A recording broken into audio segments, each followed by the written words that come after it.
Welcome, folks, to the second Tuesday presentation that we do with our One Pair States Network.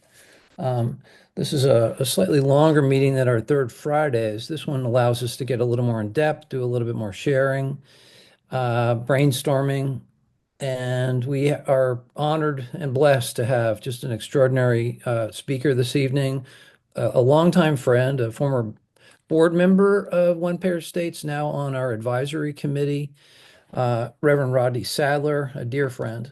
And just to say that on background, that Rodney's a graduate of Howard University, both in a bachelor's in psychology, philosophy, as well as from the School of Divinity, a master's in divinity studies, and is a graduate of Duke University, a PhD in Hebrew Bible and Biblical Archaeology.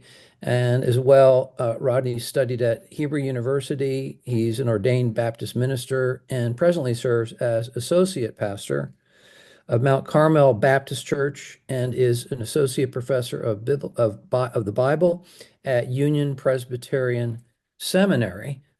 And for tonight's program, um, we're going to be covering a good amount of ground. Rodney's going to open up with some comments on how do we negotiate this present time through our spiritual selves with so much fear and uncertainty and division and an ongoing fascist coup that I date back to January 6, 2021, but the roots of it go way, way, way, way back. I mean, you could take it back to the origin of our nation and the genocide against Native Americans, as well as enslaving Black Could just be saved on top of the probates Americans. that are left over.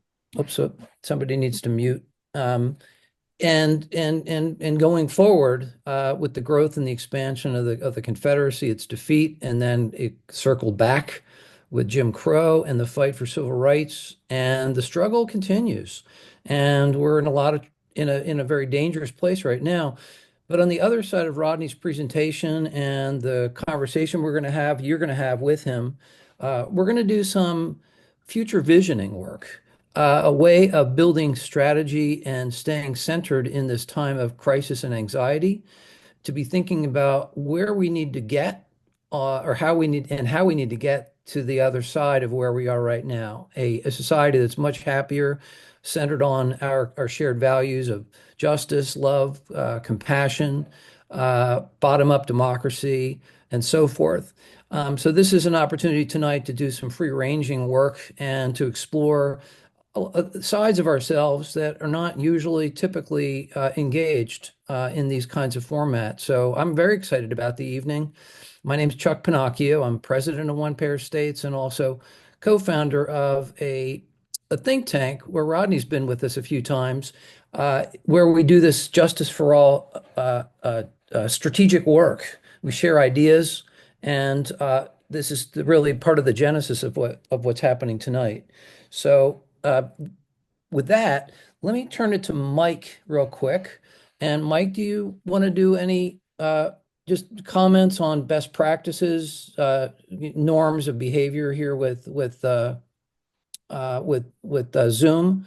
And Yeah, yeah, you want to do that, Mike, real briefly? sure. And we'll bring it back And to Rodney. sure. Just that the main reason to meet at all is to build relationships, and only secondarily is to exchange information. So that means we just need to be on the alert to take care of each other. Don't talk over the other person, let the other person speak. And when you do speak, ponder the WAIT acronym, which is why am I talking? Um, and then use the electronic hand raising so we can see who's in line to ask a question. And if you sense things are getting tense, um, then stop on the content and take care of each other. And there's ways to do that. So that's about it. Terrific. Okay. Well, with that said, and everyone welcomed into the room here, let's turn it over to our dear friend, Reverend Dr. Rodney Sadler from Charlotte, North Carolina. Thank you, Rodney, so much. Well, thank you, Mike and Chuck, for this invitation to speak tonight. And I'm grateful to be able to come and speak with you all tonight as we are at this particular point in time in our nation's history. It's a bit of a frightening time as we're witnessing the undoing of our nation and the dismantling of the compact that we have with our neighbors, that we should be concerned with each other's common wealth. We're at a time where not only do we see a leader who desires to be a despot, whose policies are best described as fascist, but who also seems to want to transform the presidency into some sort of dictatorship where he can be king. And unfortunately, we have a nation full of people that are willing to let this happen. Let me start off by saying that as an African American man, I am distraught. I'm distraught in part because I've seen my neighbors not only support the current trajectory, not only have my neighbors voted for the person who has led this devolution in American values, but I've also seen them make excuses for some of the horrible things that he says. I want you to imagine how hard it is to be a black person or a brown person in a nation like this at this point in time. Imagine what it's like to be a hardworking Latinx immigrant person who only wants to support your family and offer them the best, but because of your questionable immigration status, you realize that at any given second, you might be snatched away. You might be sent across the waters with or without your family. Your family might be broken apart. You can only imagine what it's like to be an African American person that lives in a nation where everything that has meant progress for your people is being systematically undermined, classified as critical race theory or DEI, and therefore an enemy of this new fascist state that needs to be dismantled. So all the progress of the civil rights movement, the Voting Rights Act, is being undermined in front of our faces. You can imagine how terrible this feels for us. I can only imagine what it's like to be LGBTQIA plus and feel what they're going through right now as people are demeaning their humanity, talking about the legitimacy of their identity. But then again, this is not just a threat to those who are on the margins of society, because we have to realize that our current president is threatening to undo everything, threatening to undo the Affordable Care Act. And while we may not favor the Affordable Care Act as an ultimate goal, it's been a great medial goal that has given people access to health care that would have been otherwise unable to get it. With the number of people that may be denied because of pre-existing conditions, might lose access to things like Medicaid and even Medicare, we're at a terrible point in time in our history. You can only imagine what it's like to be people who live in areas where environmental injustices have ravaged them in significant ways. The people of California that have just gone through a wildfire season that was unprecedented, in part fueled by the current imbalances in our climate. People that live in my state of North Carolina in the mountains. And I want you to understand how strange this is for the mountains of North Carolina to have gone underwater in a flood. People that live in the coast of states like mine, where they've been experiencing 100-year hurricanes every other year for the past decade. In essence, we are at a great risk right now. We are at a point in time where we need to be making strategic decisions that protect our future, yet all of our lives under this particular fascist leader are imperiled. So, what do we do at such a time as this? I remember when Mike and Chuck first asked me to talk about this, I began to think about it, and I have to say, I still don't know what we do at such a time as this. But if you allow me a few minutes, I might try to ponder an answer.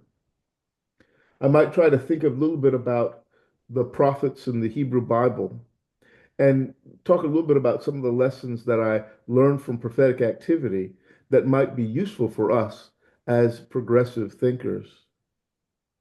If you were to ask me why I might say that progressives on the whole are like prophets, we tend to think about the prophets as those who are focused on issues like God's justice.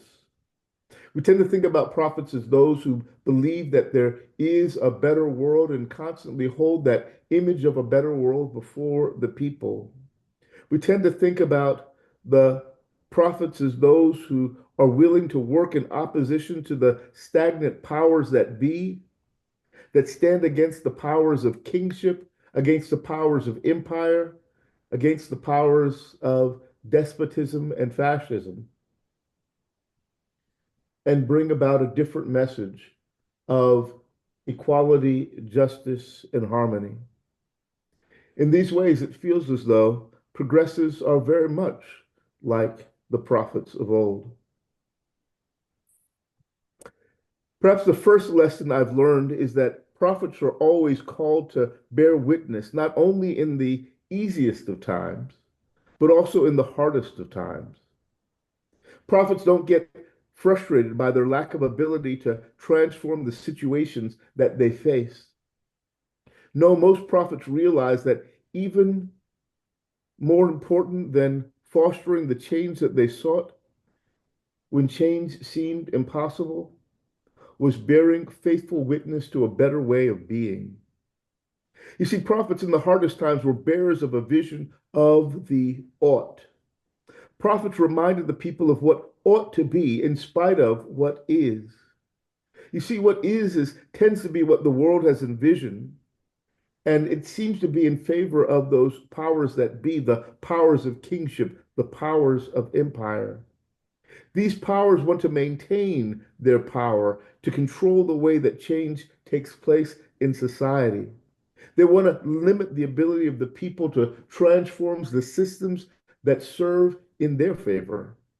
They want to keep things just the way they are because with their unfair power imbalances, with their unfair attributions of wealth, power, and privilege, the is favors the king and the empires. But the goal of the prophetic ought is to remind people that things should be better. Not only should they be better, prophets serve to remind the people that the better is possible. The better was available if the people followed God's will, a higher will, strove toward a higher purpose. Without the prophet ought going forward, then the world was condemned to live with the extant is. Without the alternative of the ought, the is appears to be all that is possible. When people are convinced that what is all that can be, they begin to accept oppression, despotism, tyranny, and fascism. But when we see a greater ought, it gives us something to strive for. Perhaps that's what I'm trying to say today is that as progressives, we need to be the bearers of the ought. In this regard, we need to energize the people. We need to let them see that there's something worthy of their striving. We can do better, we should do better, and we must do better. Sometimes it is our responsibility to create an image that is so powerfully irresistible that our longing for it compels us to work for it. Without the ought that lets us know that there's something greater that is possible, without the energizing that lets us know that there's something much greater that draws us to it, a vision worthy of our striving, a vision that moves the people to action, then we are trapped eternally in an unrelenting is. But the vision of the ought, the energizing potential, is nothing if we don't remind the people of their agency. The people have the power to make a better world. And it's part of our prophetic dimension as progressive activists. We have to inspire the people to know that they can make things better. We have to remind them that this ultimately is a democracy in which we live, and that the power to make over this democracy rests in our hands. You see, monsters that steal power can only do so if we relinquish the power that is in our hands. But if we take up that power, if we stand up together, if we work toward that greater vision of an energizing ought together, then we can change this world. Change will inevitably come. You see, in these moments of despair, we need to remember that we have the power to manifest the world that we would like to see, and it's in our hands. In our hands, we have the ability, the agency to transform the world. But we have to find a way to come together, to work together, to manifest that greater vision together. You see, we have the power to make the world of our imaginations, but we can only make this if we stand and work together. I've been talking about prophetic envisioning, but I think that the prophetic vision works well for the progressive movement at this time. We are seeking to develop with one-payer states a better healthcare system across our nation that state by state will transform the way that people are cared for. So we have to allow people to see that this is what ought to be. We need to excite them with a vision that energizes their potential. And we need to remind them constantly that they have the agency and the power to make the change they need is in their hands. You see, I think we can learn a lot from the prophets of old. But one more thing I want to say is that in addition to the ability that we have to make things together, I think we need to make one significant change in the way that we traditionally have worked. Traditionally, we have worked in silos for change. Education specialist over here, healthcare specialist over there, environmental justice specialist over there, voting rights specialist over here, those who deal with housing, those who deal with prison reform, all in their silos, working towards a positive end, but working alone. I think that if we begin to think about it, we begin to realize the interconnectedness of all the good we're seeking to do. You know, we can't really improve healthcare without improving people's access to the polls.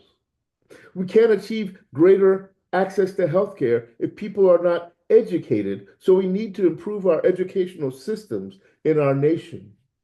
We can't improve healthcare alone if people are living in environments that are harmful to their basic health. If people have environmental pollutants or are living with the impact of global climate catastrophe, it imperils their very ability to live and survive.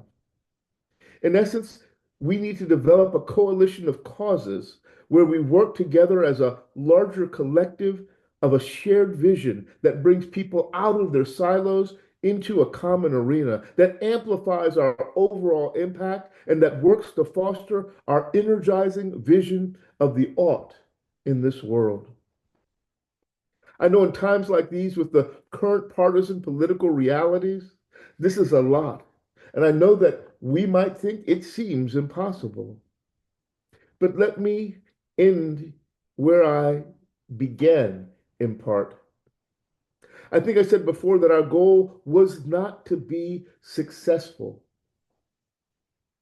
Our goal, what we work to do, is to be faithful. I would love for us to be successful. I'd like for us to bring about the changes we would like to see. I'd like for us to manifest the kind of world we'd like to see, the kind of government that serves our purposes, the kind of policies that bring about the world we'd like to live in and leave towards our children.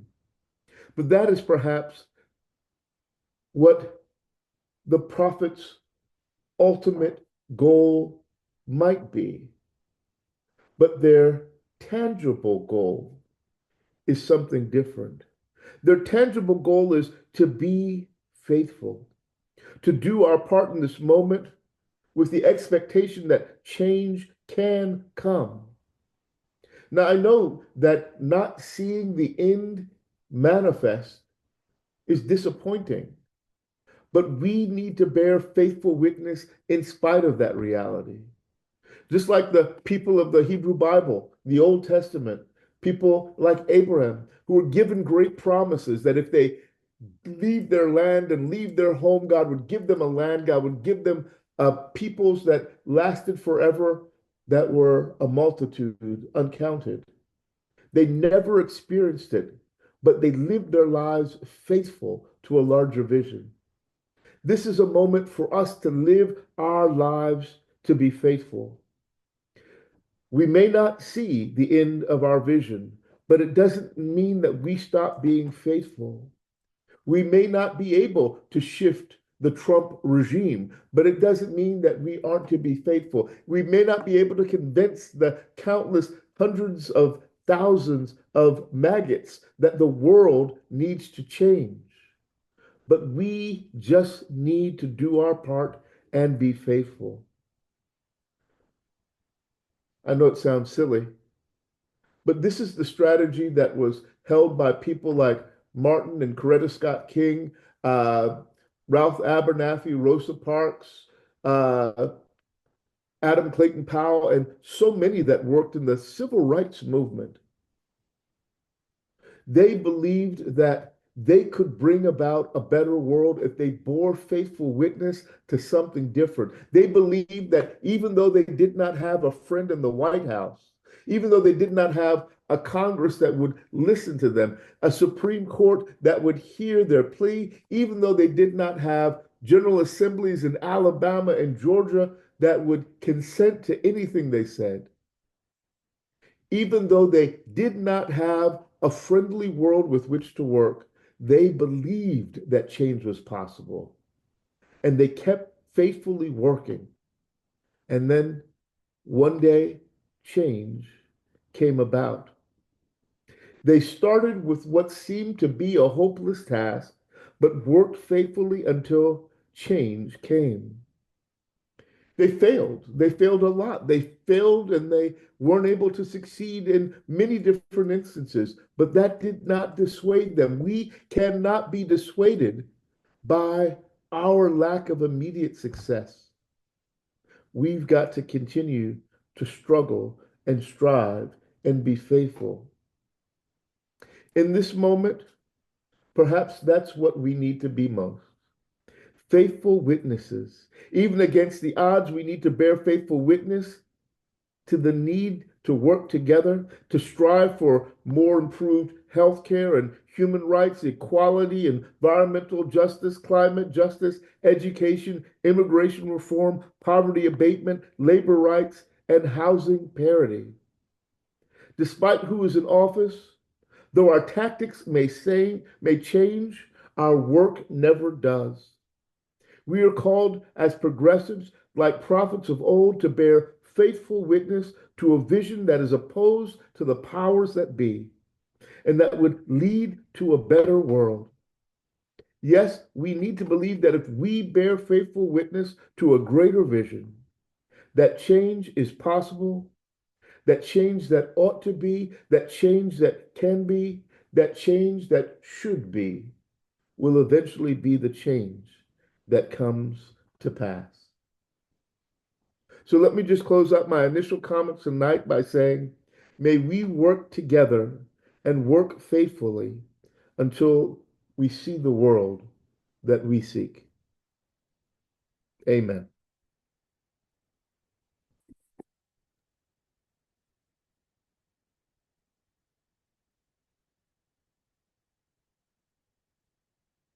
Thank you. Thank you. Really spiritually uplifting thoughts and ideas and way to get things started. We were playing a little bit at the top of the game, the top of the call tonight, but I have to flash on my Eagles hat since Rodney's wearing his Eagles jersey. We're Philly people, so little Super Bowl pride to share with folks. So, Mike, at this point, we're just going to have folks both use the chat and as just to keep the conversation going so we get a recording in print, actually digitalized, because I will save the chat and use it for building on the last part of our presentation tonight, this conversation around how do we develop a strategy? And it's the building blocks are in place, and we have the honor of and wisdom of Reverend Sadler with us tonight to go through that and really talk it out and help give us that radical hope and that vision to get again through the present to the other side of this crisis we're in, and then to strive, as he said, to and work as faithful witnesses and warriors to achieve that justice for all, a vision that we all share that binds us together. So why don't we open it up for questions at this point and or brief questions, brief comments for which Reverend Sadler, Rodney can respond. So why don't we just get a show of hands at this point for people? Any comments, feedback? You can just read out some of the comments are in the chat here, but we'd love to hear your voices. Step up. Betty Keller from Vermont. Hey, Betty, welcome. You're muted. There you go. Thank you so much for being with us tonight, Rodney. It's good to have an opportunity to talk about how to uplift ourselves and uplift each other in these times. I'm wondering, it feels like barrage is coming from so many different directions, so many different places that you could try to make an impact. But what do you what wisdom do you have to share regarding how people should direct their actions now in this time to be actually effective? Yeah, so I remember just hearing about the civil rights movement and the way that it works. We use a lot of the tactics with the moral movement, the Poor People's Campaign today. And one of the first things that people did before they started a campaign was spiritual purification. And that was actually taking some time to pray, to reflect, to meditate, to get yourself ready, to steel yourself for the fight that was ahead. Sometimes that means confession. And I noticed I've got to confess, how have I been complicit with this system? Years ago, I went to a Quaker school in New Jersey, and I had a teacher uh, that taught me it was like a civics kind of thing, but it was ultimately about morality. And we talked about for maybe 4 or 5 weeks the issue of capital punishment.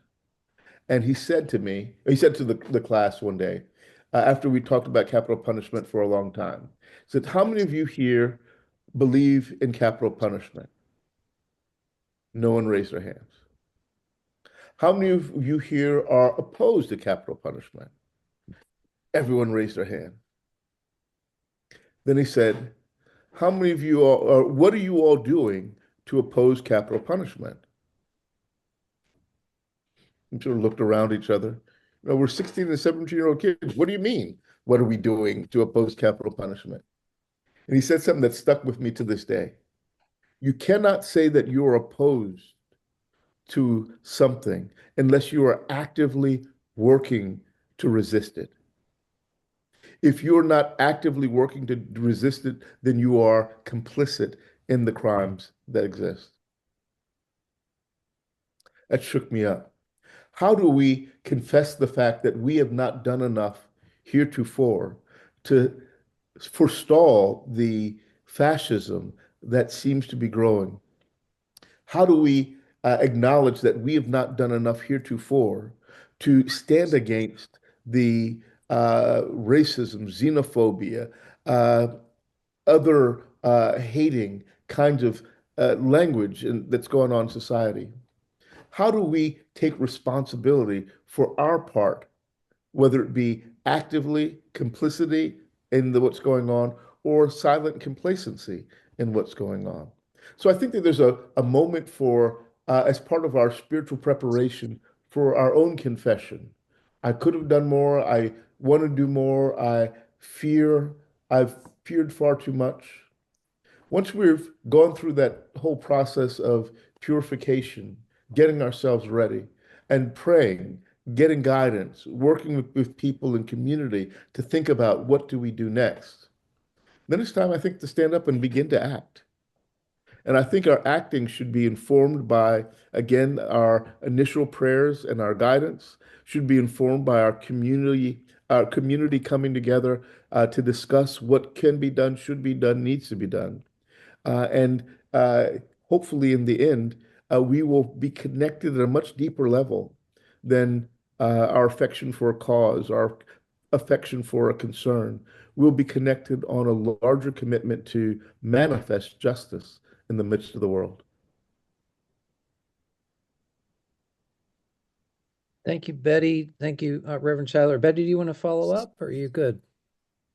Um, wow, I don't know. You can be opposed to many injustices, but you can't be effective if you try to address all of them all the time and don't have time to really dig into any of them to actually make a difference. I mean, finding a million petitions doesn't really do anything, you know? Really? So I'm still struggling with, in the different places that we are in our lives, where are we called to serve? And how, in this time today, how can we figure out if we're still called in the same way that we were before, and how do we respond today? Amen. And thank you for that. And I want to say this because this is sort of a tenet of fusion politics and this notion. It's that it's not that we have to commit ourselves equally to every issue, but that we've got to show up and stand up for our colleagues, our sisters and brothers who are working. So our silo might be healthcare, or our silo might be voting rights, or our silo might be education. How do I stand with my sister, my brothers, when they're standing up for their issues? Right now, I was so pleased. One of the most impactful things I've been able to do in the last couple of weeks is participate in a young people's uh, immigration march. Young people who are mostly Latinx uh, and some people from just really all the sort of backgrounds, but mostly young people. Uh, Thousands, I mean, several thousand came out and gathered in Charlotte and were marching in the city to say that we need to protect families. We need to make sure that these sort of immigration things that are going through are stopped. And by being out there with them, not only was I uplifted, overjoyed, enthusiastically, we are not alone. They felt, oh, this old black preacher is here with some colleagues who are older white folks and younger this folks. I mean, I think the coming together and seeing people when you stand together that are not just the 6 or 7 people you usually work with, but other people. Not only does it increase our numbers, but it increases the feeling of support and everything. So I might still do most of my work in healthcare, but I'm going to show up for environmental justice, and I'm going to show up for prison reform, and I'm going to show up for voting rights. And certain of these issues really are such pivotal key things like none of us will achieve any of our goals if we don't have a voting strategy. So how do we make sure that we are not only encouraging more people to vote, making sure that voter rights are protected, making sure that if we as progressives don't protect the voting rights of immigrants who have become naturalized, don't protect the voting rights of Black and brown folks who have been traditionally disenfranchised, we lose our ability to make change. If we think about the nature of progressive votes in this country, the most faithful progressive voters are who? Black women. Black women. And if we don't protect their right to vote, we lose everything that we stand for. So how do we begin to come together and support each other and realize that these are all of our issues? We don't have to support them the same way, but we need to provide some sense of support. And when we do that, we amplify our numbers.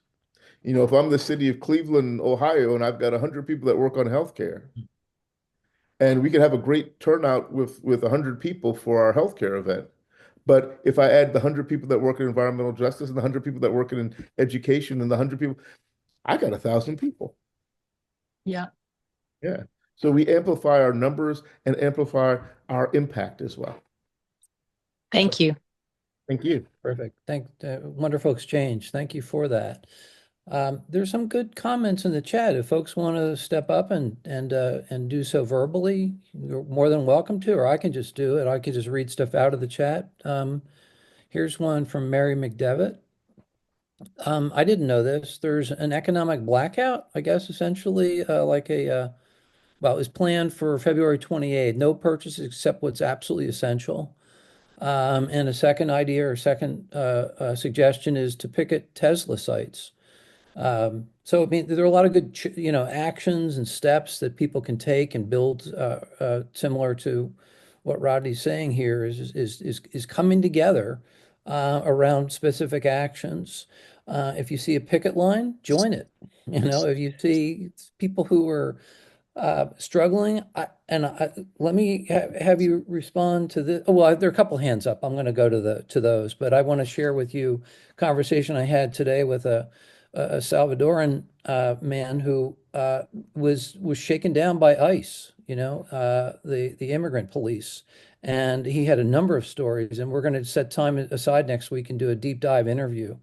These stories need to be heard. They need to be shared. People, this is really happening.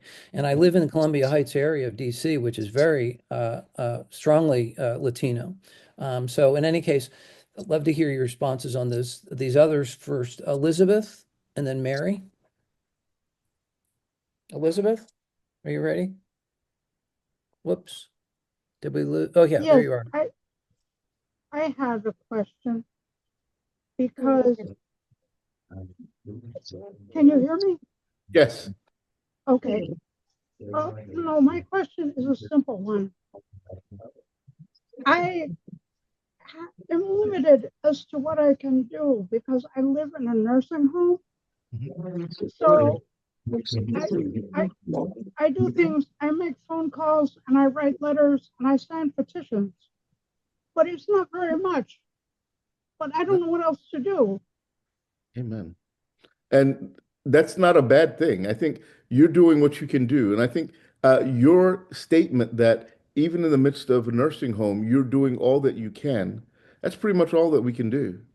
If we all do a little bit from our space, if we all do that which we're able to do, it might help immensely. I can only imagine what it would do if you, let's say, did a video talking about why you're concerned about the issues that you are. Share your story with the larger community. That might be incredibly inspirational. I'm here in a nursing home, but I know that I need to do whatever I can to protect our people, our children, and our nation Yeah, from what's coming down the pike. we And have if I fascists can to do, defeat. yes, yes, and I'm going to do my part. Why don't you step up and do your part? That would be a powerful video. Thank you, Pastor. Side note, I used to be a Quaker. I'm Amen. now an Orthodox Christian, but I used to be a Quaker. And now I respect both traditions. Amen. Amen. Because And I think there's much to respect. the Quakers are very big on social service and social action, and I always admired that about them. I'll get off my soapbox now. Don't get off your soapbox.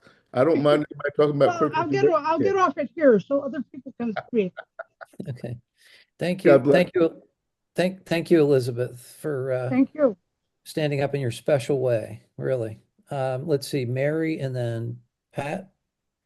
Mary, you want to unmute? Welcome. Oh, you're muted still? You're muted? Let's see. Okay, I'm unmuted now. Is that okay? You're Yes. awesome. Yeah, yeah. I'm a retired physician here in Sonoma, and one thing I didn't put in there in that little chat was that we have a group here that is a rapid response group to any activities of ICE. And we were trained as legal observers. And if anybody sees the ICE coming to pick up somebody, They will call a number and will be called to go out and be legal observers and videotape the whole episode.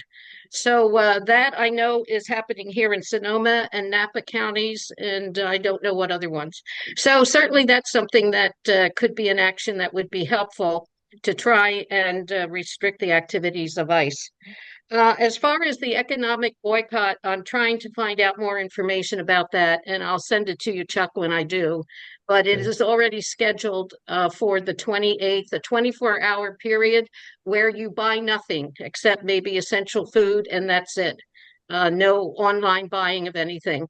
So it's an effort to see what the economic results could be of the activities of our present government. So anyway, that's all I have to say. Thank you so much. And I love that idea of coming together and alerting people about ISIS presence and being able to bear effective witness. I think we found out in the last few years, particularly since the George Floyd uprising, the power of a videotape.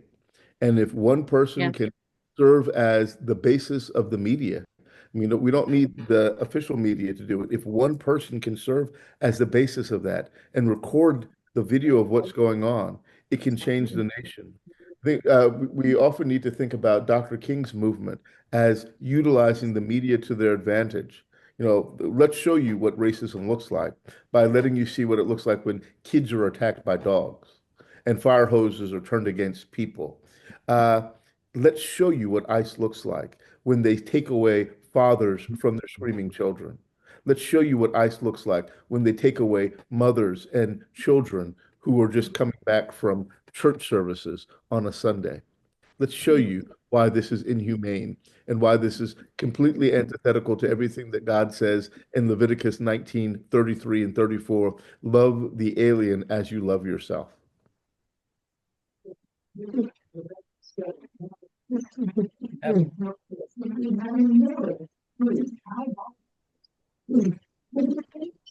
Is everybody okay? Let's see, where are we now? Okay, thank you. If you're not up, if you could mute yourself, I'd really appreciate it. Just there's some background noise that comes across. Thank you so much. Or Mike, you could potentially mute people too, right? Mike? Yeah, if you see the noise coming up. All right, Pat Chadwick, Patricia Chadwick from Sacramento, California. Hey, Pat, welcome. Hi. Thanks. I just wanted to respond to Elizabeth. And Elizabeth, I think what you're doing is great.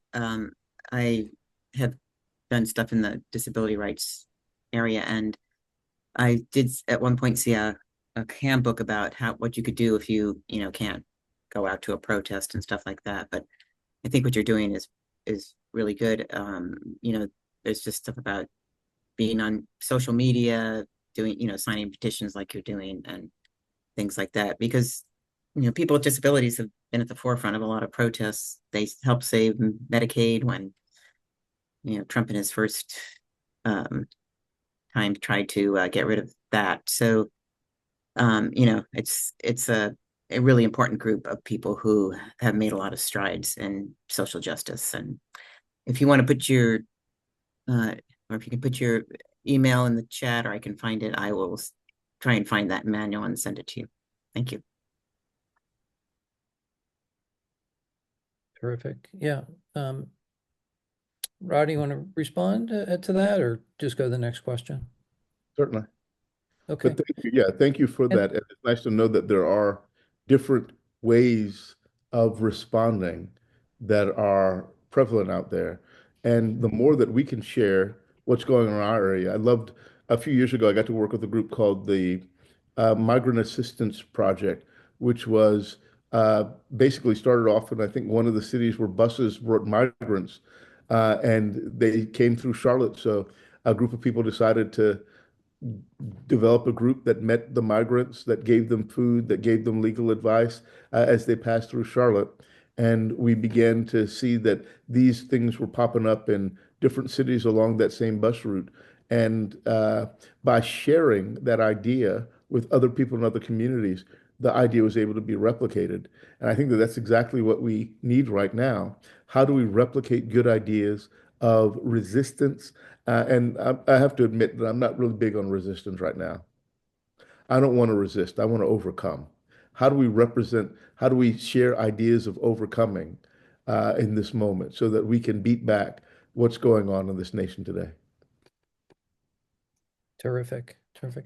And I want to give a shout out. Not only was Rodney one of the early conveners of the Justice for All, we call it a think tank with a heart, our strategy development work. But present with us tonight is Pat Chadwick, who is a regular with us, Justice for All, Mike Huntington, and Lydia Guzman. I hope I didn't miss anybody, but so grateful for that meeting time that just allows the exchange of ideas, and that's what we're gonna pivot to, I think, now, if there are no other questions. I've talked to Rodney earlier about going through this PowerPoint that those people I mentioned are familiar with, but want to make sure that we introduce it and get folks thinking about the work we do that Rodney's been talking about and others have been sharing in a more kind of a conceptual framework of seeing the future uh, justice for all worlds, when the world is what it needs to be. And then we do reverse engineering and we ask questions. How did we get there? What did we do with concrete steps and essential steps in actually building out strategy? And I mentioned this, I share this with you, and I'm eager to hear what Rodney has to say, because very, very, very few Americans, and I'm talking about institutional leaders and nonprofits and political groups, are thinking strategically and building and planning strategically.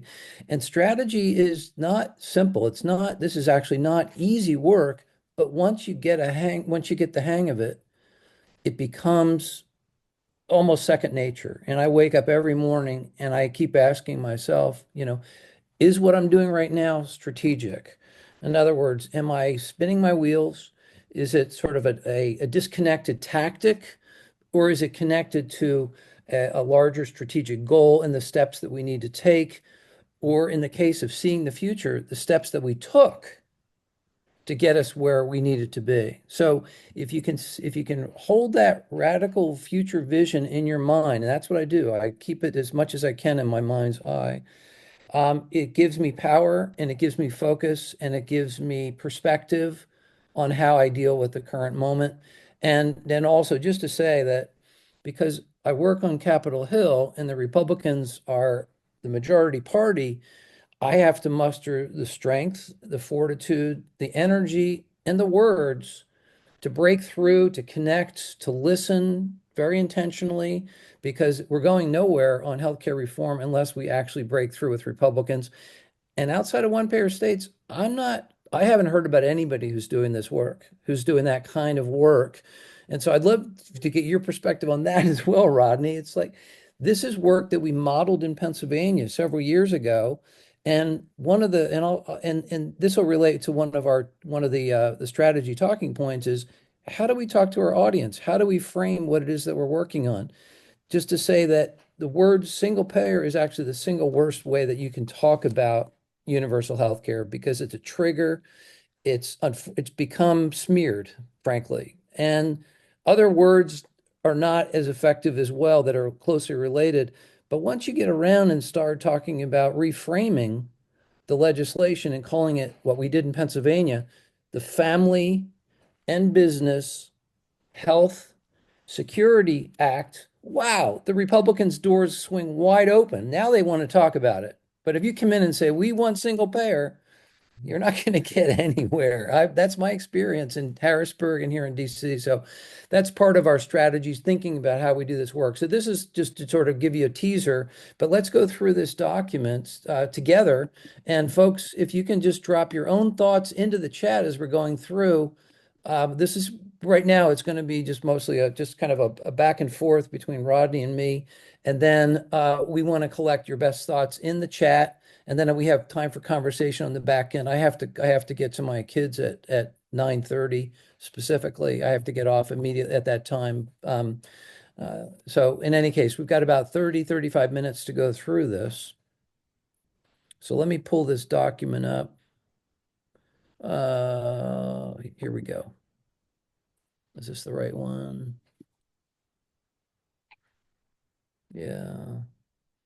I put it in a different place. Where's this? The second one? Justice for all. Maybe I had it up to begin with. 1 second here. Well, we're going to work off of this one. It's the one I've got available to me right now. And then I'm going to share and bring it up. Okay. So this is the concept that comes out again of the Justice for All network, as we call ourselves. This is 16 steps for achieving the Justice for All agenda. And the first step in the process is radically visioning.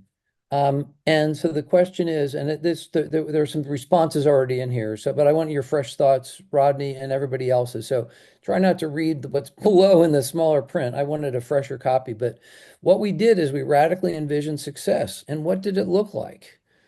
So I'm going to just get that off the screen, and so that you're not looking at the words that are already there. But what did what did that look like? How were we able to envision the future in a way that, and when I say radically, we're talking about at the root of, right, the systemic change that needs to take place. Rodney, what are your thoughts on this notion of radical visioning? Yeah, I think hopefully that's what I was trying to convey when I was thinking about the prophetic. The Yeah, prophetic begins with this notion of an alternative vision that God has. right. God, this is what God wants. And you may be theologically motivated, you may not be, but there's always a sense for us of what would it look like if we got it right? I think if we begin there and work our way backwards, what would it look like if we got the system right? Healthcare. What would it look like if we got healthcare right in Michigan, Pennsylvania, North Carolina, but across the country? What would that look like? How would we how would things be different? Would it be something that people did not have to pay for out of their pockets, but would come out of their checks? Would it be something that came from uh, a larger scheme that increased taxes slightly, but provided greater benefits? We can buy a whole lot more when we buy them together. So if we buy healthcare together, we can. What would it look like? How would we create that vision? And I think that some of the parallel questions that you had might be answered as well as we wrestle with this. How might we Sure. make it compelling? How might this not be something that sounds, oh, it sound one payer? Oh, that doesn't sound too exciting. But how do we make it sexy to encourage people to get on board? Oh, healthcare that I don't have to pay for, businesses, healthcare that I don't have to pay for my employees, but would come out of a larger pool of their own resources that go to the federal government, the state government. Huh, that might be a benefit to me. That might protect my bottom line in some way, and it might make it more useful to me. So how do we find ways to be not just create that ultimate vision, but to create compelling snippets strategically of the way to bring that vision into being? Beautiful. Um, yeah, so that's Yeah. right. Yeah, that's a great start. And so as we're going through here, folks, if you can feel free to drop your own thoughts on this notion of radical visioning. And I should say that on background, that the concept comes from a book written by, for me, Edward Bellamy wrote a book called Looking Backward, Mhm. which is that he wrote the book from 1887, dystopian Boston, when Boston was a dystopian society in the Gilded Age, when people were treated horribly, worse even than today. And then the book's main protagonist is transported to the year 2000, when Boston has become a utopian society. He wakes up from a slumber, 112 years sleep. You have to read the book. And he has a conversation with his host. And the conversation goes, huh, how did we get here? and what were the different steps? So that's the inspiration for this modeling and this strategic process of building. So actually, we accomplished it. How did we do it? What did that look like? Past tense. So we're looking backward, we're visioning forward and looking backward. Okay, next one is, Something, yeah, Chuck, go that ahead, I please. often wonder. We often think about changes as they occur throughout time. We often use that line from Dr. King, which he quotes from, I can't remember the philosopher that he quotes, that the moral arc of the universe is long, but it bends towards justice, which makes us think that progress is sort of steady and slow, but moving in the right direction. The unfortunate reality, however, is that progress doesn't always work that way. And actually, it tends to move forward and then the pendulum swings back, and there's progress and then there's regress. So, the trajectory, how did we get to where we are? Sometimes things move incrementally towards a better end. Sometimes they stutter back and forth between positive and negative. Sometimes there are moments where significant change happens out of the blue, it seems. And one great example of that is LGBTQIA plus marriage that started a few years ago as something that was constitutionally acceptable, when literally 10 years before that, the vast majority of the people were opposed to the idea. So a sea change took place in a brief period of time through strategic efforts, to be sure, but it does not always sort of slowly move towards change like we would expect. Beautiful. Yeah. Thank you for that. Yeah. So the concept then that we're going to work through, and we're going to do this a little bit more quickly and get folks dropping your own brainstorm ideas into the chat here, is again reverse engineering the winning strategy and the strategy driven tactics. Again, tactics are the steps that we take and how that works. So this is the process that we're beginning to work through: reverse engineering, visioning forward, looking backward. So, and I'm going to finish this one and then we're going to dig in on the next one. Just real quickly to define strategy, think of it as the recipe and tactics are the ingredients, but they all have to work together. The tactics have to fit together in order to get to the wonderful recipe of success, universal justice. This is how to be is an intentional way of thinking about strategy. Do you want to add anything to that, Rodney, or just keep going? Nope, you can keep going. Okay. I'm sorry. I'm taken by what Ira put in the chat here, the concept of punctuated evolution.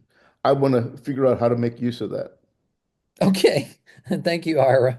Uh, let's see. So the next one here is people are familiar with this one. I'm pretty sure a lot of folks anyway, right? SWOT. A lot of organizations do this sort of SWOT analysis. When we were building my Senate campaign, that was the first thing we did, is identify the strengths, weaknesses, opportunities, and threats. And there are other ways of framing this, but this is the one probably best known. So to do a self-examination and to be honest with ourselves about what are our strengths, what are our weaknesses, what can be improved, what opportunities do we see, and needing to be creative as well as identifying threats. So I'm going to take this off screen so you don't get flooded with the other words that are up on the screen. That was the result of work we did over the weekend. What are your thoughts on that concept here, Rodney? Strengths, weaknesses, opportunities, threats. Have you done this kind of work in your Yeah, I think I've actually done some of this work with you, as a matter of fact. Yeah, yeah, yeah. This Yeah, yeah. And I think it's a brilliant strategy because it gives you the opportunity to see what are the assets and liabilities that you have that you're working with. What are the things that prevent you from achieving your goals? But what are the things that help facilitate those? And it gives you the opportunity to neatly lay those out as you're working towards progress. So, in some ways, this can be seen as a partner to strategy. If we have the SWOT analysis partnered with strategy, it helps us to determine how we employ our assets and liabilities. How do we understand them in relationship to the strategies we're trying to achieve? Perfect. So with that in mind, if folks could, why don't we just drop a single, just to keep it simple, let's do identify what you see as a strength of our movement. And then, so if everybody could just do that, and then go back again in the chat and drop in what you regard as a weakness, something we really need to work on fixing.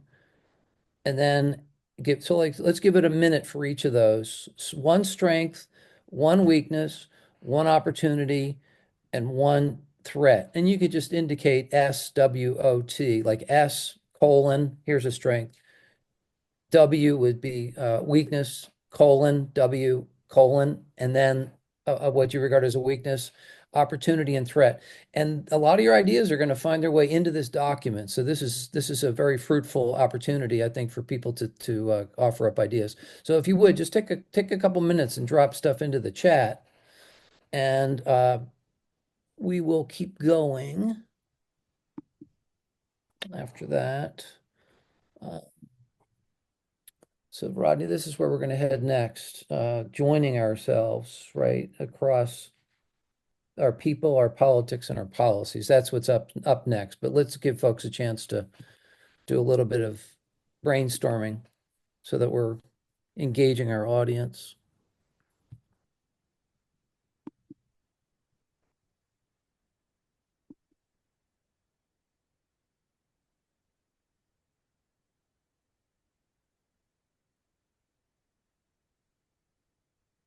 Love it. Compassion, vision, persistence, beautiful. Weakness, silos. There, somebody picked up on your comment, Rodney. Strength, yeah, we're well educated. We have strength, national weakness tend to be older people.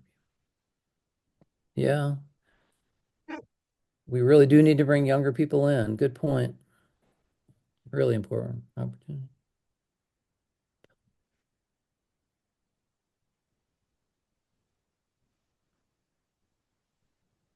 Yeah, that's good, Betty. I mean, you can use the same words. They cut in both directions, right? Represents both opportunity as well as a threat. Lydia, we do need to stay focused. Good point, Lydia. Keep our eye on the prize, right? Wasn't that a civil rights slogan, I think? Weakness, thinking. Ken Burns' book. Yeah. Yeah. Ira, I'm sorry, can you clarify? Thinking in the same rut. Is that an expression? I'm not clear on that. Thinking in the same rut. Like sort of being stuck, thinking the same over and over and over again. I mean, was it Einstein's expression, doing the same thing over and over again, hoping for a different outcome? Passion, organization, power forces. Good one, Mike. Yeah, self-doubt. That's a we need to rebuild our confidence. And I think that Rodney gave us wonderful thoughts tonight to do that very thing, to bring our spiritual selves into this is really, really critically important. And great thanks to Rodney. Last year, I can't remember the year before, we did an intergenerational summit focused on spirituality. That was wonderful. Thank you for that. Thank you. Yeah. Oh, there you go. Oh, it's up on PBS. Thanks, Caroline. Opportunity. Think different. Yeah, there you go. Okay. All right, let's roll forward here if we could. I'll get the screen shared again. Thank you, everybody. Feel free to keep going with that too. Go ahead, Rodney. Ira has Mike? his hand up. Ira Oh, had okay, his I'm hand not up. seeing him. Go ahead, Ira. Yeah, thank you. About the opportunity, you asked about think different and what that means. No, I was reading your comment about thinking in the same rut. I was Yes. trying to clarify what that meant. Yeah, okay. What I meant by that is that we use the same strategies. Many of them are Mhm. tried and true and not bad things, but we also need, I hate to say this, but Luigi Mangione, I'm not saying to do this, but it's an example of doing things completely different. Mhm. Yeah. Yeah, Luigi Mangione, yeah, who He shot the really he really healthcare shook CEO. he Right, really shook things up and it's right. still reverberating. I'm not saying that we should all become murderers. I'm saying it's an example of going completely off script Mhm. and doing something completely different. Mhm. Mhm. And let me give you another example of going off script that I would love to see happen. I would love to see a an initiative where we put together something where we post advertisements, when we post ads um, offering free healthcare, Mhm. right? Yeah. Free heart surgery, free preventive care, free this, free that, on individual ads, and post it with a little fine print, basically, that says we'll have this, as soon as Congress enacts or the state enacts uh, universal health care. And most people don't read the fine print; they'll just see the headline. And the phone number in my original envisioning of this was was doing it with Congress in mind, was basically doing this in local districts, and the local district office of your congresswoman, is is how to respond to get this free health care. But it's framed as if you could actually get it. And jam the line, jam the phones, jam the phones, jam the phones. Get people, thousands of people, calling desperately because they or their family need free health care. And that becomes a movement in and of itself. I could go on, Yeah, but yeah. That sounds like an original idea. And I'd love to talk with you offline about that. Rodney, do you have a response on Ira's suggestion plan? Oh, you're muted. So I love the fact that he's encouraging people to think outside of the box. I think Yeah. that we far too often get locked into the boxes of our familiar ways of acting, and shaking things up is necessary. I think not only for ourselves, but I think it helps people to think of us differently too. Uh, when we do things the same way all the time, we become easy for people to categorize. We become easy for people to well, they're over there, they're just doing that. But if we can find new ways of reaching people, it might just shake things up a bit and encourage people to join us, work with us, take seriously our concerns, our requests, et cetera, et cetera. So I love that idea. Mhm. Terrific. Yeah, let's keep running with that. Let's go back to the main screen, work our way through.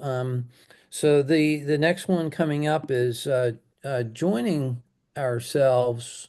Our focus on justice is involves ourselves, people. It involves our politics, how we do Are our you politics. are you sharing screen? No, I'm trying to get it right now, Mike. Sorry. Oh, Yeah. Yeah. Let's see. And also then sharing our policies. And what are your thoughts on that, Rodney? Let's see, where's the share? Whoops, hit the wrong one. There we go. Get that off. Yeah. What did that look like? How did we join? I mean, again, we're visioning forward and we're looking backward. How did we join, do you suppose, our justice-centered people? This is addressing your silo comment, right? How did we join ourselves interpersonally? How do we join ourselves in a way that came to the point of what we just talked about, effective politics, what Betty highlighted and Ira discussed, as well as staying centered on policies and solutions that again stay focused on justice. What are your thoughts on that, Rodney? I mean, for me, I think it begins with creating a that compelling vision that mobilizes people to think, what if there was a system that treated people more equitably, more fairly, and did justice? What if there were a way of manifesting policies that did this? And I think one of the things that I've enjoyed most about working with Joel Siegel over the years is Joel has always been a great advocate for common people writing laws, common people stepping up and saying, this is problematic. I think we should do something different about it. This is what I propose. And I Hmm. think trying to give more people the access to considering what laws you might write that would manifest themselves as what policies could be an incredibly useful thing right now as we are looking for new ideas. If we open up the realm so that it's not just the professionals that are trying to develop uh, laws and policies for the future, but encouraging common, ordinary, everyday people to bring forth their ideas, I think we might find some useful places upon which to build, from which to build. So, Okay, I'm going to drop that in there. So this is, I guess you said legislative ideas mhm. from just regular folk, right? I think Just that's people where, and yeah. workers and go ahead. No, no, you're 100% right. Okay, From common common people. people. And if we really want to preserve our democracy, I think that's something that we have to double down on. This really is our opportunity to govern ourselves. So we all are responsible to contribute what we can. And that's not just our vote. Our democratic responsibility might begin with a vote, but it should never end there. And we should always be involved in thinking about how to make this democracy better, how to make this union more perfect. How do we begin to contribute what we can from wherever position we are in? Beautiful, wonderful. Okay, I'm going to try to make this a little easier to adapt. Okay. I went, I, I went a little further and said legislative ideas from common people, common ground, and common sense. Amen. Um, okay, let's keep going here. That's 5 through 7. This is drills down a little bit more on point 5. Any examples of how to build deep relationships based on really deep. I use the word radical, but deep respect, deep trust, hope, empathy, and love. Thoughts on that? How we did that? Yeah, one of the things that I mean, I just want to lift up briefly, and please others jump in, but I love that old saying that Lennox Yearwood and Joel Siegel taught me years ago. If it ain't fun, I'm done. And in essence, what they meant by that was the work of organizing towards positive change should be a joyful experience, should not be drudgery. We should come together and find ways of not just working with a group uh, of nameless, faceless bots. No, we're working with people. We're developing relationships. We're nurturing that. And in that, we find joy in our work. In that, we manifest and model the kind of world we'd like to see. So I really would love for us to emphasize that notion of building relationships with each other and finding joy in that. Beautiful. Emphasize joy. Terrific. Yeah. Okay. Excellent idea there. Let's see, building relationships. And the next one here is drilling down a little deeper on the 6th point, which is organizing social justice groups horizontally. Again, getting at your silo concerns earlier as stated across not only the silos where we're stuck on single issues and even sub issues of single issues, right? I mean, there's like this microcosmic silo effect. It goes down even deeper. and separates us. And we have divisions among us with social justice folks who are concerned about healthcare. We're not altogether unified here in the healthcare justice space. A lot of people don't like the fact that we're working at the state level. But nonetheless, how did we connect ourselves across, again, the silos, the issues, and the campaigns? I suggest here this notion of focusing on our shared values and seeing each other as co-equal in status. I think you said something along those lines in your presentation, right? Mhm. Yeah. I think I did. But I'd like to quote Jalen Hurts here for a second, if you don't mind. Okay. How do we keep Who's Jalen Hurts? I'm sorry. Jalen Hurts is the QB1, the quarterback for the Philadelphia Eagles. Uh, Okay. and he 2 years ago was in the Super Bowl, came close to winning the Super Bowl, if not for a potential fumble and then a last minute phantom call, would have won the Super Bowl. And he said that's disturbed him ever since that. But what he's been focused on since then is trying to keep, and it's very trite, trying to keep the main thing the main thing. And this is something I think that we often miss out on or are strategically flawed on as progressives. We often get so caught up in the minutia that we lose sight of the larger vision. So a few years ago, I was working with a group called the Justice Action Mobilization Network. Russell Green, Joel Siegel, Andrew Miller, a bunch of other folks put together. And this movement was doing such great work, but we would run into groups that would say, well, you have a goal of 100% renewable energy by 2050, and we believe it's got to be 2030. So since you can't get on board with our 2030, then we don't want to work with you. Hmm. And progressives always have a way of letting the minutia distract us from the main thing. How Right. do we focus on the main thing?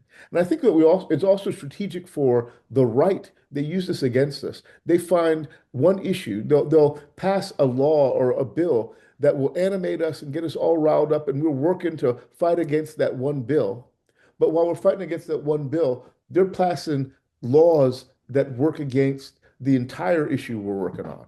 We forget that we miss the entire issue because we're focused on this one minor concern here. How do we keep the main thing the main thing? The goal is 100% renewable energy by 2050. The goal is making sure that we have a single payer system across our country. This is constantly our goal. And it might mean that we make an incremental step here, but we're moving toward that goal. And if you support that incremental step and I don't, well, let's work together on it so that we can get to that step that leads us towards our larger goal. How do we make the main thing the main thing? Excellent. Thank you. Thank you. Okay. Again, folks, feel free to drop stuff in the chat. We're just going to keep going through. We have several more and not too much time. I have to jump soon, but um, so one of the things that we did was that we linked and saw equalized existential. Oh, that's right. We linked and equalized existential issues, like what people see as big issues like climate, and then, so I guess you would say it's not smaller, but they're more day-to-day issues of survival, Mhm. day-to-day survival. Climate is existential, of course, but if you don't have a house, so you don't have a roof over your head, what could be more important than getting that roof over your head or food on the table or medicine for your children? So the challenge here, similar to what we talked about before, is bringing into balance an appreciation for what we call the daily justice issues, the mundane or the survival issues with the existential issues. Do you want to add anything to that? I do, and this is it might be a slight aside, but I remember when we had our Jammin meeting in Washington D.C. at UDC years ago. We had a special session that I think was entitled "Ain't Nothing Going On But the Rent," and the point of the conversation was why aren't there more black and brown people that are coming to the table to address climate change? And the premise that we're working with is perhaps because people who are living at a subsistence level don't have the bandwidth to try to deal with these other issues. And we've got to note that because we've allowed people to languish at subsistence levels, it has limited their participation on the broader level with other issues. How do we help people to overcome their immediate necessities to make sure that they have adequate access to things like food and rent and clothing and a living wage, et cetera, so that they'll be able to come to the table and strategize with us collectively about global issues like climate change and national healthcare policies. Beautiful. Is that the paraphrase or quote, ain't nothing going on but the rent? Ain't nothing going on but the rent. There you go. Okay, beautiful. I will remember the story behind that. Thank you. Keep going here.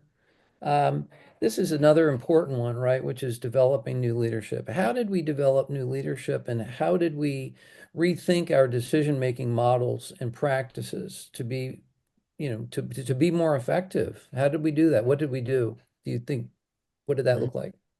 I think it started with us reaching down to younger generations of people. It started with reaching out to people that we had not brought to the table before, some Hmm, unusual suspects. I think that we probably learned from rocket scientists and neurologists and people that were involved, uh, sanitation workers, people who'd not been at the table before, but we brought them in and we encouraged them to see that they had not only a need for their voice to be heard in this conversation, but they have a responsibility to work towards the kind of change we'd like to see.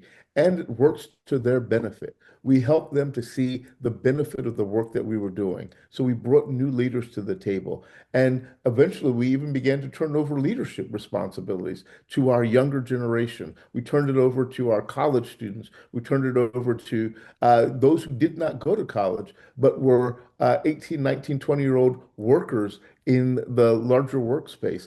And we encouraged them to contribute whatever they could from their own thoughts, their own worldviews to the kind of change we want to see. beautiful. Great. Thank you for that.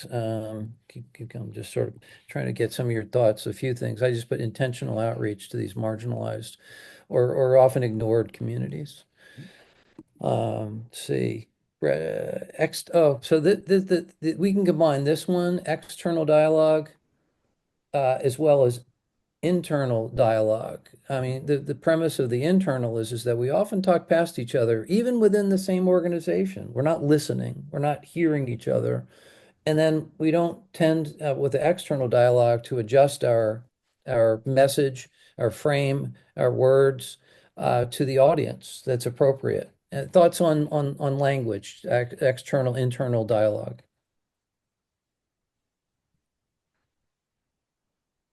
I don't have any that are immediately present, but I love what you said so far about the need to make sure we're not talking past each other, that we're listening to each other, that we're engaging different audiences, that we begin to know each other and not assume we know each other, not assume we know what the group thinks. I think that's one of the biggest problems uh, with society in general is the notion of essentialism. We essentialize what people are like, how they think. I think this is one of the reasons we might have not done as well as we thought in the last election.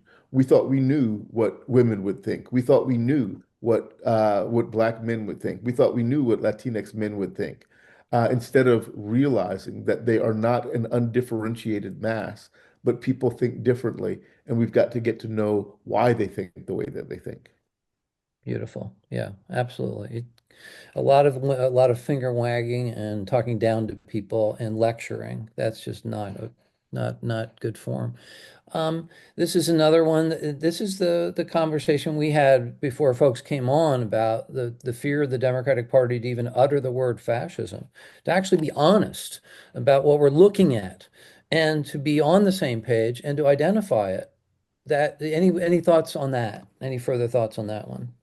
Identify, define, call out, call in our supporters and non-supporters, but using but being accurate in how we talk about things. I think we need to do something that I think this began by you doing what you've done so effectively and efficiently defining fascism. This is what we mean by fascism, and trying to popularize that definition. I think that's where it starts. And if you get this out to the larger community, then they can see why this is a term that we would use. And then I think we need to not only define what fascism is, we need to talk about why fascism is a dangerous thing. I think so many people today probably have little idea the relationship between fascism and Nazism, the relationship between fascism and apartheid, the relationship between fascism and I don't know what we'd call what's going on in the occupied territories in Israel, Palestine. But how does an ideology which lifts up one group of people, denigrates other groups of people, focuses power, and how does this negatively impact all societies? Beautiful, wonderful. Thank you for that. That helps me. And these final ones here are more kind of mechanical or internal, but being, organizational assessment. This is similar to SWOT. We need to assess our organizations on a regular basis. And then this is more mundane stuff like how did we think about development? It's not just fundraising, it's in-kind resources, it's respecting and working with volunteers since we're an all-volunteer organization, one pair of states, and then learning to distribute and delegate and manage more effectively. Just going to whip through this because we're really at the end of the hour or the time. And then winning short-term, mid-term, and long-term goals. We need those short-term and mid-term victories, right, Rodney, in order to get to the long-term goals, correct? Amen. I love the way the Industrial Areas Foundation always amplifies small victories because it lets you know that you can achieve things so that the big ones become possible when you're animated and encouraged by the small victories. Beautiful. I'm going to write that down. Amplify small victories. Thank you for that. Let's just keep going.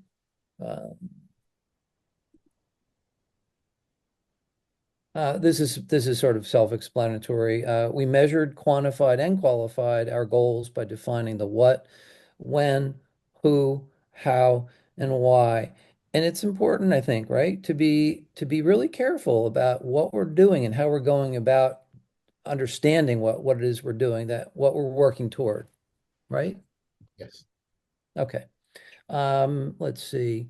And then this is bringing it all together. We brought it all together in the streets and the suites, offline, online, rural, suburban. This is the collective thinking of how we win is the thinking in terms of all power centers, from tiny hamlets to the international community. I mean, I have a vision for world democracy, and people it's not exactly the term that rolls off people's tongues, but I think it's important, don't you, Rodney, to be thinking globally at the same time that we're acting locally? I think so. And what this slide says to me is that in order to be successful, one of the things we realized is that we don't need limited, targeted victories. My seminary recently developed a different way of approaching decision making. Instead of going majority rule, which is what we usually do, we decided to try to move towards consensus.